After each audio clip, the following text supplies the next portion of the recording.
Welcome to 99 TV. నేను మూల శ్రీనివాస్. ఇక కత్తి చంద్రబాబుది పొడిచేది రేవంత్. ఈ మాటలు అన్నది ఎవరు?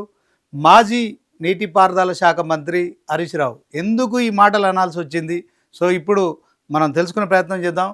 సో ఓవరాల్గా ఈ రోజున సిడబ్ల్యూసి మరి తెలుగు రాష్ట్రాలకు సంబంధించిన ఏదైతే జల వివాదాలు ఉన్నాయో వాటి విషయంలో ఒక మీటింగ్ జరుగుతుంది ఢిల్లీలో. సో ఈ మీటింగ్ సంబంధించి మరి ఇటు సీఎం కానీ అటు భారీ నీటిపారుదల శాఖ మంత్రిగా ఉన్న ఉత్తమ్ కుమార్ రెడ్డి ఇద్దరు కూడా ఎవరు పోలేదు. అయితే ప్రభుత్వం తరపున రాహుల్ బొజ్జా లాంటి వాళ్ళు అధికారులు అయితే వెళ్ళారు. సో నీటిపారుదల రంగానికి సంబంధించిన అధికారులు వెళ్ళడం కావచ్చు. అదే క్రమంలో సో దీంట్లో ఈ మీటింగ్కు ఎందుకు వెళ్ళారు అనే అంశంలో మరి హరీష్ రావు ఒక ప్రెస్ మీట్ కూడా అత్యవసరంగా ఏర్పాటు చేశారు. ఆ ప్రెస్ మీట్లో మాట్లాడుతున్న క్రమంలో సో తెలంగాణ ప్రయోజనాలు మాకు ముఖ్యం, తెలంగాణ విషయంలో మేము ఎక్కడ కూడా రాజీపడం. సో ఒకవైపు మరి గురువు చంద్రబాబు కోసము శిష్యుడు రేవంత్ రెడ్డి ఇటు గోదావరి నీటిని అటు కృష్ణా నీటిని కూడా తరలించుకుపోయేందుకు అవకాశం ఇస్తున్నారు అని చెప్పడం కావచ్చు. అదే క్రమంలో ఇక ఏదైతే బనకచెర్ల ప్రాజెక్టుకు సంబంధించిన అంశంలో సో పేరు మార్చి నల్లమల సాగర్ కూడా మరి ఏపీ ప్రభుత్వం నిర్మాణానికి అనుమతులు తెచ్చుకుంటుంది. సో దీంట్లో ఒక మీటింగు ఏదైతే ఉందో సిడబ్ల్యూసి అరేంజ్ చేసిన మీటింగ్లో ఖచ్చితంగా మరి తెలంగాణకు గతంలో మరి రాహుల్ బొజ్జా గారు ఒక లేఖ రాశారు. సో దీంట్లో ఈ యొక్క బనకచెర్ల కావచ్చు, నల్లమల సాగర్ కావచ్చు, ఆ అంశంలో మేము ఎట్టి పరిస్థితుల్లో మేము ఈ మీటింగ్ హాజరు కావాలంటే దాంట్లో మరి ఇక ఏపీ ప్రభుత్వం ఇచ్చిన డిపిఆర్ విషయంలో కావచ్చు, అదే క్రమంలో ప్రాజెక్టు నిర్మాణం సంబంధించిన అనుమతుల విషయంలో మరి సిడబ్ల్యూసి కేంద్ర జల సంఘం ఆధ్వర్యంలో ఖచ్చితంగా ఒక మాకు హామీ ఉంటేనే మేము ఆ మీటింగ్కి వస్తామని చెప్పారు. కానీ అలాంటి హామీ రాకున్నప్పటికీ కూడా వాళ్ళు ఈ మీటింగ్ వెళ్ళడాన్ని హరీష్ రావు తప్పుపట్టారు. ఒకసారి ఆయన ప్రెస్ మీట్లో ఏం మాట్లాడారు చూసే ప్రయత్నం చేద్దాం. అందరికీ నమస్కారం.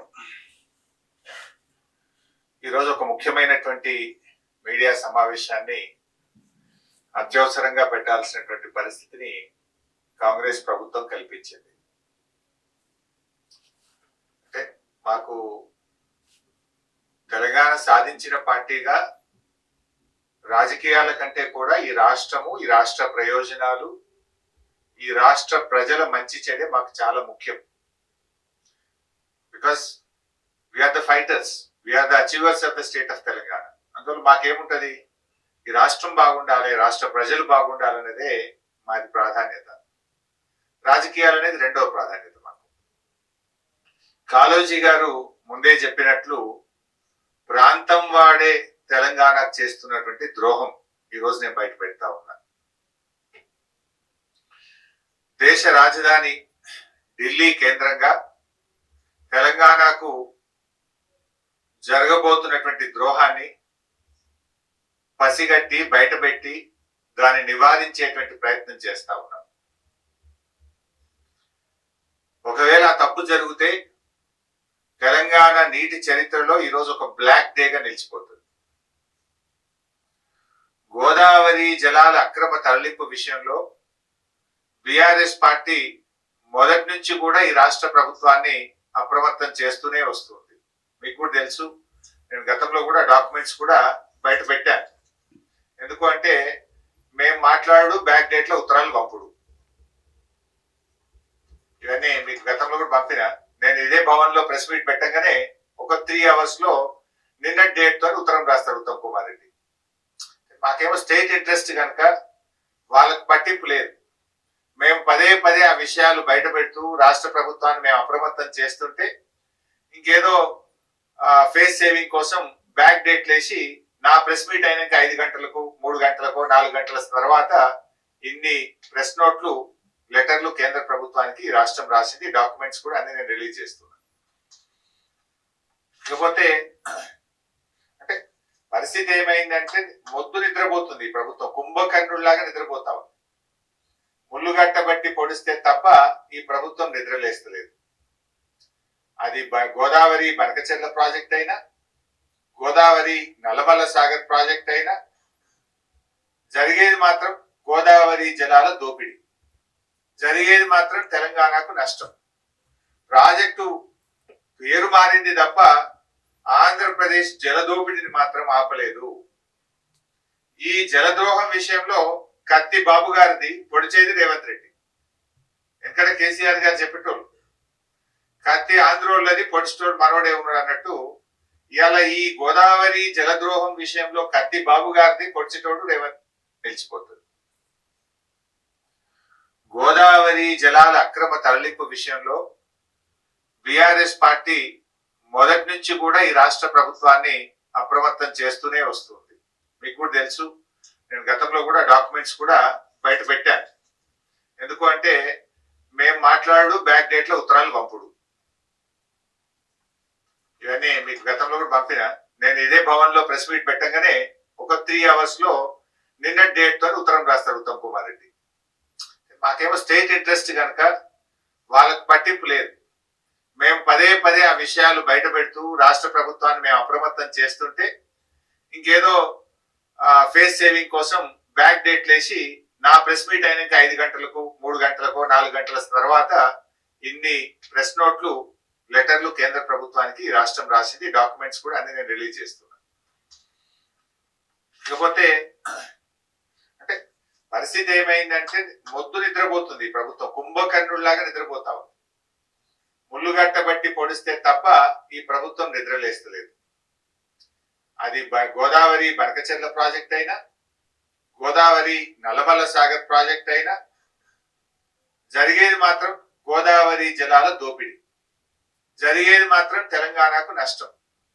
ప్రాజెక్టు పేరు మారింది తప్ప ఆంధ్రప్రదేశ్ జలదోపిడిని మాత్రం ఆపలేదు. ఈ జలద్రోహం విషయంలో కత్తి బాబు గారిది పొడిచేది రేవంత్ రెడ్డి ద్రోహం. సో చూసాం కదా, మొత్తానికి తెలంగాణ మాజీ భారీ నీటిపారుదల శాఖ మంత్రి చేసిన కామెంట్స్ అయితే కత్తి చంద్రబాబుది, పొడిచేది మాత్రం రేవంత్ రెడ్డి. సో ఇది ఎందుకు మాట్లాడాడో కూడా మనం చూసాము. సో మాకు రాజకీయాలు కాదు, తెలంగాణ ప్రయోజనాలు ముఖ్యం. సో మొత్తానికి ఒకవైపు ఆంధ్ర జలదోపిడికి తెలంగాణ సర్కారు సహకరిస్తోంది. దీంట్లో మరి గోదావరి నదికి సంబంధించిన నీటికి సంబంధించిన వాటాల విషయంలో కావచ్చు, అదే క్రమంలో మరి ఏదైతే ఆంధ్రప్రదేశ్ ఇప్పటికే బనకచెర్ల పేరుతో కావచ్చు, ఆ తర్వాత పేరు మార్చి మరి నల్లమల్ల సాగర్ పేరుతో నిర్మిస్తున్న ఆ ప్రాజెక్టుకు ప్రయోజనం చేసేందుకే ఇప్పుడు తెలంగాణ ప్రభుత్వం అయితే అధికారులను ఢిల్లీకి సిడబ్ల్యూసి మీటింగ్ పంపించారు. సో ఇది మరి మరొకసారి తెలుగు రాష్ట్రాల మధ్య ఇది చాలా పెద్ద ఆరోపణగా మనం చూడొచ్చు. ఎందుకంటే దీంట్లో ఒకవైపు కాంగ్రెస్ ఆరోపిస్తోంది ఇదంతా బీఆర్ఎస్ హయాంలోనే జరిగింది. సో కేసీఆర్ 10 ఏళ్ళు అధికారంలో ఉన్న సమయంలో మరి హరీష్ రావు కూడా భారీ నీటిపారుదల శాఖ మంత్రిగా 5 సంవత్సరాలు పనిచేశారు. సో ఈయన హయాంలోనే కాళేశ్వరంకు శంకుస్థాపన వేయడం జరిగింది. అదే క్రమంలో సో 2019 వరకు కూడా పూర్తయిన సంగతి మనకు తెలిసిందే. 2016లో శంకుస్థాపన కార్యక్రమం తర్వాత ఇక రెండోసారి అధికారంలోకి వచ్చినాక బీఆర్ఎస్ పార్టీకి సంబంధించి సో హరీష్ రావు గారికి ఓవరాల్గా మరి వైద్య ఆరోగ్య శాఖ ఇవ్వడం కావచ్చు, అదే క్రమంలో భారీ నీటిపారుదల శాఖ కేసీఆర్ మాత్రమే చూశారు. అయితే కాంగ్రెస్ ఆరోపిస్తోంది మీరు చేసిన తప్పుల మూలంగానే ఇప్పుడు తెలంగాణకు అన్యాయం జరుగుతుంది అని చెప్పి ఆరోపిస్తుంది.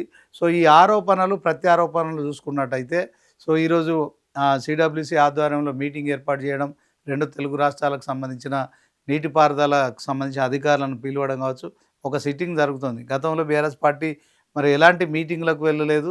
సో వెళ్ళకుండానే మరి ఈ యొక్క ఏదైతే తెలంగాణకు సంబంధించి కృష్ణానది విషయంలో కావచ్చు, అదే క్రమంలో గోదావరి నది వాడకం విషయంలో కావచ్చు, ఈ నీటి జలదోపిడి జరుగుతుందని బీఆర్ఎస్ ఆరోపిస్తున్న నేపథ్యంలో కాంగ్రెస్ కూడా అంతే తీవ్రంగా కూడా దాన్ని తిప్పికొడుతున్న పరిస్థితి. మొత్తానికి ఇవాళ హరీష్ రావు చేసిన కామెంట్స్ ఏదైతే ఉందో నిజంగా చంద్రబాబును కూడా ఇష్యూలోకి తీసుకోవడం కావచ్చు. సో మరి ఆ చంద్రబాబును కూడా ఎందుకు తీసుకురావాల్సి వస్తుందంటే గత కొంతకాలంగా మనం చూస్తున్నాం, సుమారు 2 సంవత్సరాల కాలం కేసీఆర్ ఫామ్ హౌస్కే పరిమితమయ్యారు. సో అది వ్యవసాయ క్షేత్రం అన్న తర్వాత కేసీఆర్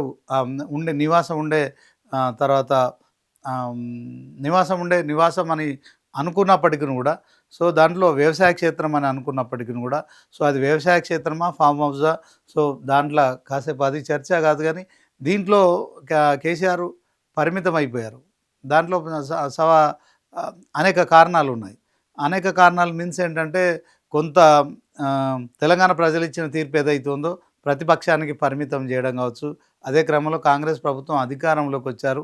6 గ్యారంటీలు ఇచ్చిర్రు. మరి 100 రోజుల్లో అమలు చేస్తామన్నారు. సో ఆయనకంతా తెలుసు కనుక తెలంగాణ స్థితిగతులు, ఉద్యమ నాయకుడిగా కావచ్చు, తర్వాత ఆర్థిక పరిస్థితులు కావచ్చు. సో 10 ఏళ్ళు ప్రభుత్వం నడిపిన తొలి మళ్ళీ ముఖ్యమంత్రి కావచ్చు. కేసీఆర్‌కి అన్ని అంశాలు తెలుసు. సో కాంగ్రెస్ ప్రభుత్వం ఇచ్చిన హామీలను ప్రజలు నమ్మారు. తెలంగాణ ప్రజలు కాంగ్రెస్‌కు అధికారం కట్టబెట్టారు. సీఎంగా రేవంత్ రెడ్డి మరి ఇక ముఖ్యమంత్రిగా పాలిస్తున్నారు. సో మనం ఇప్పుడే ప్రభుత్వంపై విమర్శలు చేయాల్సిన అవసరం లేదు. 100 రోజుల్లో వాళ్ళు ఇచ్చిన గ్యారంటీలు ఏవి కూడా అమలయ్యే పరిస్థితి లేదు గనుక సో ఒక ప్రతిపక్ష నాయకుడిగా మరి కాంగ్రెస్ పార్టీకి కావచ్చు, ఆ కాంగ్రెస్ ప్రభుత్వానికి కావచ్చు కొంత సమయం ఇద్దామని చెప్పిన సంగతి కూడా ఆయన చాలా సందర్భాల్లో కూడా చెప్పినట్టు తెలుస్తుంది. ఇదే క్రమంలో ఇక కాంగ్రెస్ కూడా ఎదురు దాడి చేయడం కావచ్చు. అదే క్రమంలో కేటీఆర్, హరీష్ రావు ఇద్దరు కూడా కాంగ్రెస్ ప్రభుత్వం విషయంలో ప్రజలకు ఇచ్చిన హామీలు ఏవైతున్నాయో వాటిని నెరవేర్చడంలో పూర్తిగా మరి విఫలమైపోయారు. తెలంగాణ ప్రజల్ని మోసం చేశారు. సో అమలు కాని హామీలు ఇచ్చి మోసం చేశారు కనుక మరి మేము ప్రతినిత్యం కాంగ్రెస్ ప్రభుత్వాన్ని ఎండగడతామని చెప్తున్న నేపథ్యంలో కాంగ్రెస్ వర్సెస్ బీఆర్ఎస్ 2 పార్టీల మధ్య ఇక ప్రతిరోజు ప్రతి విమర్శలు కొనసాగుతున్నాయి. ఇప్పుడు తాజాగా ఒకవైపు మున్సిపల్ ఎన్నికలు కూడా సమీపిస్తున్న నేపథ్యంలో ఈ 2 పార్టీలు కూడా మరి ఖచ్చితంగా అధికారంలో ఉన్న కాంగ్రెస్ నెంబర్ 1 స్థానంలో ఉంటే నెంబర్ 2లో బీఆర్ఎస్ ఉంది. ఎందుకంటే మన పంచాయతీ ఎన్నికల్లో కూడా మనం చూసాము. ఆ 2 పార్టీలకు సంబంధించి మరి గుర్తు లేనప్పటికీ కూడా ఆ మద్దతుదారులు ఎవరైతే ఉన్నారో వాళ్ళంతా కూడా మరి కాంగ్రెస్ను సుమారు 50% పైగా అభ్యర్థులను గెలిపించిన నేపథ్యంలో 30-35% అభ్యర్థులు మాత్రం బీఆర్ఎస్ సంబంధించిన మద్దతుదారులు గెలవడం కావచ్చు. సో మొత్తానికి మరొకసారి మున్సిపల్ ఎన్నికలు కూడా సమీపిస్తున్న తరుణంలో 2 పార్టీలు కూడా మరి ఖచ్చితంగా మున్సిపల్ ఎన్నికల్లో మరి ఆధిపత్యం కోసం అయితే మరొకసారి ప్రతి విమర్శలు చేస్తున్న పరిస్థితి. ఒకవైపు మరి ఫోన్ ట్యాపింగ్ అంశంలో కాంగ్రెస్ ఫోన్ ట్యాపింగ్ అంశంలో ఇప్పటికే సిట్టు దూకుడుగా దర్యాప్తు చేస్తోంది. అదే క్రమంలో మనం చూసాము చాలామంది పోలీస్ అధికారులను విచారించడమే కాకుండా వాళ్ళపై కేసులు బుక్ చేసి జైలుకు కూడా పంపించిన సంగతి మనకు తెలిసిందే. ఇదే నేపథ్యంలో దీంట్లో అప్పుడు ప్రభుత్వంలో ఉన్న కీలకంగా ఉన్న మరి హరీష్ రావు కావచ్చు, తర్వాత కేటీఆర్ కావచ్చు, జోగినిపల్లి సంతోషరావు కావచ్చు. సో వీళ్ళను కూడా విచారించిన పరిస్థితి. సో ఓవరాల్గా ఇప్పుడు మరొకసారి కేసీఆర్ కూడా సిట్ నోటీసులు ఇచ్చారు. సో ఆయన మున్సిపల్ ఎన్నికలు ఉన్నాయి కనుక ఖచ్చితంగా మున్సిపల్ ఎన్నికల విషయంలో నేను బిజీగా ఉంటాను కనుక ఎన్నికలు అయిపోయిన తర్వాత నేను విచారణకు వస్తానని చెప్పడం కావచ్చు. అదే క్రమంలో సిట్టు మీరు ఎక్కడంటే అక్కడ విచారణ చేస్తాము. సో 65 సంవత్సరాలు పైబడి ఉన్నారు కనుక మీరు చట్టంలో మీకు వెసులుబాటు ఉంది. సో మీరు ఫామ్ హౌస్కి రమ్మన్నా వస్తాము, అదే క్రమంలో నందినగర్కి రమ్మన్నా వస్తాము. సో మీరు పోలీస్ స్టేషన్కి రావాల్సిన పని లేదు, సిట్ కార్యాలయానికి కూడా రావాల్సిన పని లేదని ఒక ఎగ్జామ్షన్ ఇస్తూ కూడా నోటీసులు ఇచ్చిన తర్వాత మరి మాజీ సీఎం కేసీఆర్ కూడా సుముఖత వ్యక్తం చేశారు. సో నేను ఒక మాజీ ముఖ్యమంత్రిగా కావచ్చు, ప్రతిపక్ష నేతగా కావచ్చు, నేను ఖచ్చితంగా సిట్ విచారణకు హాజరవుతాను. కానీ ఇప్పుడు మున్సిపల్ ఎన్నికలు ఉన్న నేపథ్యంలో మున్సిపల్ ఎన్నికలు అయిపోయిన తర్వాత హాజరవుతా అని చెప్పారు. అయితే సిట్టు ఆ అంశంలో మరొకసారి కూడా కేసీఆర్ కొంత సమయం ఇవ్వాలని భావించారు. అయితే కాసేపటి క్రితమే మరొకసారి కూడా సిట్టు ఏదైతే నందినగర్ నివాసంలోని ఆయన నివాసానికి సంబంధించి ఏదైతే గేట్ ఉంటుందో ఆ గేటుకు ఒక నోటీస్ అయితే అంటించినట్టు కూడా తెలుస్తోంది. మరొకసారి రేపు అంటే ఫిబ్రవరి 1వ తేదీన విచారణకు మధ్యాహ్నం 3 గంటలకు మీరు అందుబాటులో ఉండాలని చెప్పడం కావచ్చు. సో ఒకవైపు ఇదంతా కొనసాగుతున్న నేపథ్యంలో సో కేసీఆర్కు సిట్ నోటీసులు ఇవ్వడం, అదే క్రమంలో ఈ యొక్క సిడబ్ల్యూసి మీటింగ్ ఢిల్లీలో జరగడం, దానిపైన మాజీ భారీ నీటిపారుదల శాఖ మంత్రిగా ఉన్న మరి హరీష్ రావు మొత్తానికైతే కాంగ్రెస్ ప్రభుత్వంపై కావచ్చు, అదే క్రమంలో ఏపీ ప్రభుత్వంపై కావచ్చు సో చేస్తున్న వ్యాఖ్యలు ఏవైతున్నాయో నిజంగా 2 తెలుగు రాష్ట్రాల మధ్య మరొకసారి జల వివాదాల విషయంలో మరి వాస్తవం ఏమిటనే అంశంలో కొంత కన్ఫ్యూజన్ అయితే కనిపిస్తోంది. సో అదే క్రమంలో మరి ఆయన చేసిన కామెంటు నిజంగా కత్తి చంద్రబాబుది, పొడిచేది రేవంత్ రెడ్డి అని చెప్పి ఇటు గురు శిష్యులని ఆయన అప్పుడప్పుడు మరి చంద్రబాబును రేవంత్ను ఉద్దేశించి మాట్లాడతారు. అదే క్రమంలో ఈ సందర్భంలో మాట్లాడుతూ రేవంత్ రెడ్డి గురువుకి చంద్రబాబుకి గురుదక్షిణ చెల్లించుకునేందుకు ఈ యొక్క ఏదైతే ఈ గోదావరి జలాలను కూడా మరి బనకచెర్ల ప్రాజెక్టు అక్కడ కట్టుకుంటున్నారు కనుక గోదావరి జలాలను సుమారు 200 టీఎంసీలు కూడా ఆంధ్రాకు తరలించుకుపోయేందుకు ఆ జలదోపిడికి ఈయన పరోక్షంగా సహకరిస్తున్నారని చెప్పి చెప్పడం కావచ్చు. అదే క్రమంలో కాళేశ్వరం ప్రాజెక్టు విషయంలో మరి ఇక చూసినట్టయితే కేంద్రం నుంచి 2 పరస్పర ప్రకటనలు కూడా వెలువడ్డాయి. సో కాళేశ్వరం అనే ప్రాజెక్టు చాలా డేంజరస్ పొజిషన్‌లో ఉంది. ఇమ్మీడియేట్‌గా రిపేరింగ్ చేయకపోతే తీవ్ర పరిణామాలు ఎదుర్కొనే పరిస్థితి ఉంటుందని ఒకటి. తర్వాత మరి మిషన్ కాకతీయతో కావచ్చు, అదే క్రమంలో మరి కాళేశ్వరం ప్రాజెక్టు ద్వారా కావచ్చు, తెలంగాణలో మరి 1,15,00,000 ఎకరాలకు నీరు అందించారు. సో తెలంగాణ రాష్ట్రంలో మొత్తానికి ఈ యొక్క వ్యవసాయం పెరిగింది. సో దీంట్లో తెలంగాణ ప్రభుత్వాన్ని అప్రిషియేట్ చేస్తూ 2 పరస్పర విభిన్న ప్రకటనలు అయితే కేంద్రం నుంచి రావడం కావచ్చు. అదే క్రమంలో ఇప్పుడు హరీష్ రావు మరొక వివాదమైన కామెంట్స్ కావచ్చు. దీంట్లో కాంగ్రెస్ వాళ్ళు ఇప్పటివరకు ఇంకా స్పందించలేదు. అయితే ఉత్తమ్ కుమార్ రెడ్డి నా ప్రెస్ మీట్ కంటే ముందు రోజు డేట్లో ఆయన ఒక ఉత్తరం రాసినట్టు చేస్తారు. నేను ప్రెస్ మీట్ పెట్టడము, ఆయన భారీ నీటిపారుదల శాఖ మంత్రిగా ఉన్న ఉత్తమ్ కుమార్ రెడ్డి కేంద్రానికి లేఖలు రాస్తారని చెప్పడం కావచ్చు. సో మొత్తానికి తెలుగు రాష్ట్రాల్లో మరి కూర్చుండి సెటిల్ చేసుకోవాల్సిన జల వివాదాలు ఏవైతే ఉన్నాయో, బీఆర్ఎస్ పార్టీ చేస్తున్న ఆరోపణ కావచ్చు, అదే క్రమంలో కాంగ్రెస్ చేస్తున్న ఆరోపణ విషయంలో కొంత విభిన్నంగా ఉండడం కావచ్చు, పరస్పరం విరుద్ధంగా ఉండడం కావచ్చు. ఈ ఆరోపణల విషయంలో మరి ఇక బీజేపీ సర్కార్ కేంద్రంలో ఉంది కనుక మరి తెలుగు రాష్ట్రాలకు సంబంధించిన అంశంలో కూటమి ప్రభుత్వం అక్కడ ఉంది, అలాగే ఇక్కడ కాంగ్రెస్ ప్రభుత్వం ఉంది కనుక మరి ఇక్కడ నుంచి కూడా తెలంగాణ ప్రజలు బీజేపీకి సంబంధించిన 8 మంది ఎమ్మెల్యేలను గెలిపించారు. అదే క్రమంలో మరి 8 మంది ఎంపీలు కూడా లోక్సభ ఎన్నికల్లో గెలిచిన సంగతి మనకు తెలిసిందే.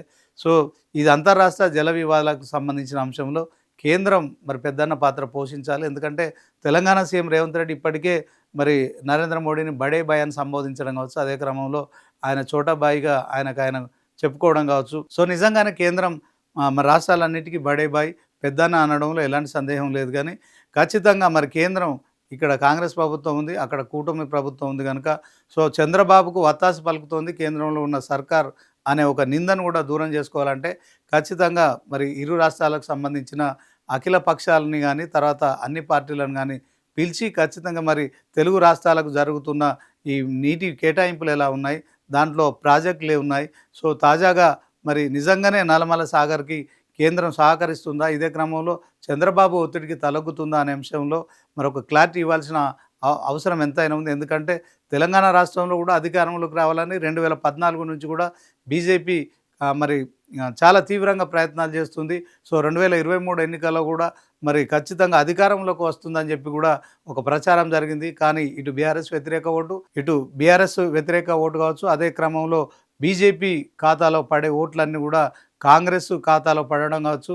సో 63 ఎమ్మెల్యే సీట్లు గెలుచుకున్న కాంగ్రెస్ ఇక 2023 డిసెంబర్ 7వ తేదీన కాంగ్రెస్ ప్రభుత్వం ఏర్పడింది. తెలంగాణ సీఎంగా రేవంత్ రెడ్డి ప్రమాణ స్వీకారం చేశారు. 11 మంది క్యాబినెట్ మంత్రులతో ప్రమాణ స్వీకారం చేసిన సంగతి మనకు తెలిసిందే. అయితే ఓవరాల్గా మరి ఇప్పుడు బీఆర్ఎస్ ప్రతిపక్ష పాత్ర పోషిస్తోంది, అదే క్రమంలో అధికారంలో కాంగ్రెస్ ఉంది. సో బాధ్యత ఇప్పుడు మరి బీఆర్ఎస్ది కాదు, ఇది కేవలం కాంగ్రెస్కు సంబంధించిన బాధ్యత తీసుకోవాలి. ఒకవైపు బీఆర్ఎస్ చేస్తున్న ఆరోపణలు ఏవైతే ఉన్నాయో నిజంగానే మరి జలదోపిడీ జరుగుతుంటే దాన్ని ఆ అంశంలో కృష్ణానది విషయంలో కూడా 299 టీఎంసీలకే మరి బీఆర్ఎస్ ప్రభుత్వ హయాంలో మరి దాంట్లో ఒప్పందం చేసుకున్నారని కాంగ్రెస్ ఆరోపించడమే కాదు, సో ఆ ఒప్పందాలను కూడా పూర్తి స్థాయిలో మరి తెలంగాణ జరుగుతున్న అన్యాయాలు కావచ్చు, నీటి వాటాల్లో జరుగుతున్న ఈ విభేదాలు ఏవైతే ఉన్నాయో వాటన్నిటిని కూడా సరిచేయాల్సిన బాధ్యత రాష్ట్ర కాంగ్రెస్ పై ఉంటుంది కనుక కాంగ్రెస్ ఖచ్చితంగా ఈ అంశంలో మరి ఇప్పటికే 2 సంవత్సరాలు గడిచిపోయాయి. ఇక మరి ప్రతిపక్ష పాత్ర పోషిస్తున్న ప్రతిపక్షంలో ఉన్న బీఆర్ఎస్పై విమర్శలు చేయడం కాకుండా కేంద్రంతో కూర్చొని మరి తప్పకుండా మరి బీఆర్ఎస్ ఆరోపిస్తున్న దాని ప్రకారం గురు శిష్యులు అని చెప్పబడుతున్న అటు చంద్రబాబు కావచ్చు, ఇటు రేవంత్ రెడ్డి కావచ్చు, వీళ్ళిద్దరు కూడా మరి ఖచ్చితంగా నీటి వాటాల విషయంలో తెలుగు ప్రజలకు అన్యాయం జరగకుండా చూడాల్సిన బాధ్యత ఉంది కనుక సో మరి ఇటు కేంద్రం కూడా పెద్దన్న పాత్ర పోషించి మరి ఇద్దరిని కూర్చోబెట్టి అదే క్రమంలో ప్రతిపక్షాల ఆరోపణలు కావచ్చు, మరి జరుగుతున్న ఏదైతే నిజంగానే ఏదైనా మరి అన్యాయం జరిగితే కనుక న్యాయం చేయాల్సిన బాధ్యత ఉంది కనుక సో ఈ అంశాలన్నిటి కూడా శాశ్వతంగా మరి ఖచ్చితంగా ఒక పరిష్కారం కనుగొనాల్సిన అవసరం ఉంది. అప్పుడే ఇక్కడ బీజేపీ కావచ్చు, అక్కడ మరొకసారి కూటమి ప్రభుత్వం కావచ్చు, అదే క్రమంలో మరి విమర్శలు లేకుండా ఖచ్చితంగా ప్రజలకి ఒక కన్ఫ్యూజన్ లేకుండా మరి ఒక పూర్తి స్థాయిలో ఒక క్లారిటీ ఇవ్వాల్సిన బాధ్యత ఉందనేది మాత్రం స్పష్టంగా తెలుస్తుంది.